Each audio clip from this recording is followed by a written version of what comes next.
On est de retour avec Loïc et Amélia du Côté Citoyen qui vont faire une petite chronique sur les origines de la sédentarisation. C'est ça. Bonsoir. Dites-moi tout. Alors, vous n'êtes pas censé ça. Enfin, vous savez très bien que Louvain-la-Neuve est une ville. Avant les villes, Ah bon? il y a les villages. Et avant les villages, il y a la sédentarisation qui s'est passée il y a quelques milliers d'années. Est-ce que tu as une idée de la date par hasard? Ah waouh, on n'arrête pas de me demander des dates aujourd'hui, je suis nulle. Je dirais il y a... Une grosse fourchette au pire. Il y a 100 millions d'années. L'origine des villages? Ah non, enfin, de la sédentarisation, non. Voilà. Alors, Je suis si nulle, mais je suis vraiment très nulle. non, mais il n'y a pas de souci, du coup, c'est une bonne approche pour commencer. En fait, la sédentarisation, donc, c'est le moment où les populations passent de nomades, donc chasseurs, collecteurs, cueilleurs, à vraiment commencer à faire des villages, avoir de l'agriculture, etc. Donc en fait, il y a plusieurs régions dans le monde, forcément, où ça commence. Au tout début, c'est dans le Croissant fertile, donc au Proche et Moyen-Orient. Et puis en fait, ce mouvement de sédentarisation vient dans nos régions doucement. Et donc en Belgique, c'est plus ou moins aux alentours de 7000, il y a 7000 ou 8000 ans à peu près. Très bien. Ah oui, donc j'étais très loin, très très loin. C'est plus ou moins les origines de l'humanité, on va dire moderne, que tu as donné avant. Ah oui, d'accord. C'est plus ou moins pareil, quoi. Oui, bien sûr. C'est gentil. Bon, maintenant qu'on sait la date, tu pourrais peut-être nous donner une idée de pourquoi ils se sont sédentarisés. Je sais pas, t'as peut-être une idée? Ce qui te vient en tête Moi, j'aurais dit par facilité, mais... Par facilité, tu penses? Pour la météo ou des choses comme ça, je sais pas du tout. En vrai, franchement, on n'a aucune idée pourquoi ils ont fait ça. Et si on essaie vraiment de réfléchir logiquement, on se dit mais ça n'a pas de sens. Parce que quand ils étaient du coup nomades, chasseurs, cueilleurs, collecteurs, ils n'avaient pas de souci de du coup chercher des ressources alimentaires, etc. Ils trouvaient tout assez facilement en prenant pas trop d'énergie, pas trop de temps. Et du coup, c'est vraiment un mystère de pourquoi est-ce qu'ils ont fait ça. Parce que en fait, passer à l'état sédentaire, du coup, vraiment être dépendant de culture, vraiment s'établir sur un endroit, du coup, pas s'adapter en fonction de la météo aussi, c'est vraiment de grosses questions qui se sont posées. Donc voilà. Peut-être qu'ils en avaient marre de reconstruire tout le temps une maison, je sais pas. La flemme, déjà, à cette époque. Mais du coup, ce qui est drôle à savoir, c'est qu'en fait, notre vision un peu du monde moderne, mais elle vient du coup d'il y a 6 à 8 000 ans quand même. C'est ça qui est génial aussi. Et du coup, c'est une époque qui est vraiment intéressante pour les origines du coup, de l'agriculture, de l'élevage. Bon, le chien a été élevé une dizaine de milliers d'années avant. Mais voilà, c'est vraiment une période un peu charnière dans l'histoire de l'humanité, surtout pour nos régions.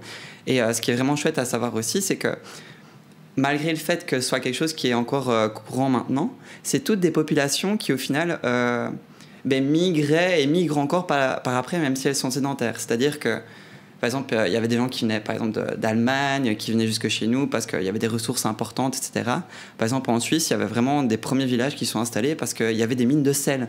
Et le sel, forcément, c'est hyper important pour conserver la nourriture. Donc, voilà.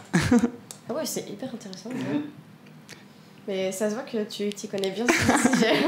Ouais. Plus que moi, effectivement. Mais si, je vois les petites notes là. C'est intéressant, mais en vrai, c'est fou de savoir qu'on sait pas. Enfin, du coup, de pas savoir.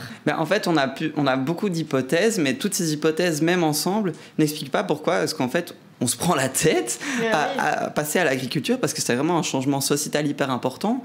Et c'est un peu.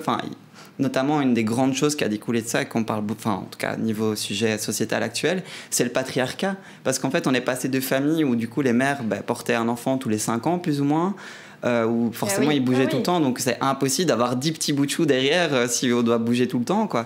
Tandis qu'après, pour travailler dans les champs, pour avoir de la main-d'œuvre, et puis après, il y a eu des problèmes. On sort. Ça va faire plus d'1 an qu'on sort du Covid, mais avec le fait qu'on soit agglutiné en village, etc., il y avait plus d'épidémies, etc. Voilà, c'est toutes des questions qui moi, je trouve hyper intéressantes. C'est les origines un peu de beaucoup de problèmes actuels. Donc, est-ce que c'était une bonne idée? Je ne sais pas, mais voilà. En tout cas, il y avait l'air, comme tu expliques, d'avoir moins de problèmes avant. Moins de problèmes, je pense pas, qu'il y a beaucoup de morts quand même. Je sais pas. C'est problèmes différents. Ouais, c'est ça. C'est vraiment pas la même vision du monde, quoi. C'est ça qui est vraiment intéressant. Ah oui. J'aimerais bien remonter dans le temps et juste Ah ouais. Pourquoi vous faites ça? Ouais. Je Mais ouais. t'explique. Mais c'est ce que tu fais, tu dis que tu fais archéologie. Ouais, je suis en archéologie, ouais. Du coup, c'est un peu mon sujet de mémoire. Donc, C'est un peu ça que vous faites en fouillant aussi. Ouais, c'est ça. Donc, en fait, grosso modo, pour un peu dériver, quand on fait de l'archéologie et qu'on fouille, on essaie vraiment de trouver ce qui se passait à l'époque dans l'endroit où on fouillait. Et ça peut être des trucs tout simples, genre on trouve des outils. Ou alors on trouve vraiment des foyers, mais un foyer du coup c'est un feu, un endroit où on voit qu'il y a eu du feu, mais du coup ça veut dire beaucoup de choses, c'est-à-dire qu'il y avait, la domestication du feu c'est bien plutôt que ça, mais ça prouve qu'il y avait quand même de la cuisine, qu'il y avait beaucoup de choses hyper intéressantes qui tournent autour de ça et on peut essayer de sortir vraiment des faits plus que des interprétations et c'est pour ça que je disais qu'on n'a vraiment aucune idée parce que si on veut trouver une raison, on est obligé d'interpréter en fait. Oui c'est ça. Et, personne ne nous le dira jamais vraiment c'est quoi la raison du coup, on c'est juste c'est des suppositions. Ouais. En vrai c'est hyper intéressant. Tu t'y connais aussi bien sur le sujet?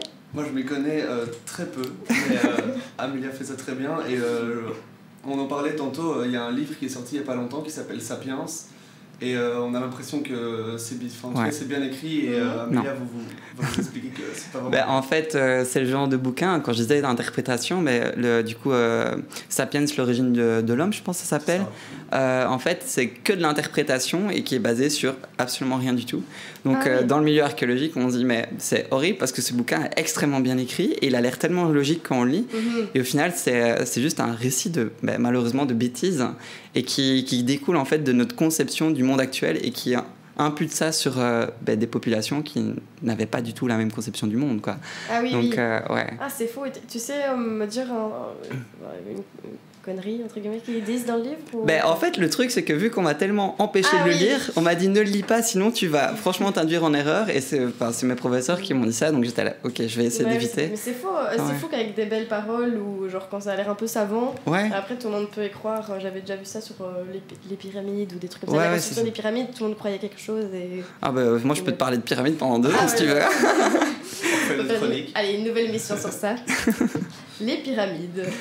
Non, mais c'est gentil. En tout cas, vous avez d'autres choses à rajouter pour votre chronique, des infos Moi, je peux être partie jusqu'à la fin de la soirée si vous manquez de temps, mais je vais essayer de rester... Non, justement, on est dans les temps, c'est très bien. Ok, super. Mais du coup, c'est très gentil d'avoir fait votre chronique sur ça. C'était très, très intéressant. Merci beaucoup. J'ai appris beaucoup de choses, en tout cas. Merci beaucoup. J'espère que nos auditeurs aussi. Yes. Je l'espère aussi. Surtout toi, tu as été le plus intéressant. Moi, j'ai beaucoup appris. Je pense que c'est celui qui a le plus appris aujourd'hui parce qu'il a quand même dû m'écouter pendant plus ou moins 1 heure. Ah oui. J'ai eu les informations 2 fois donc... Waouh.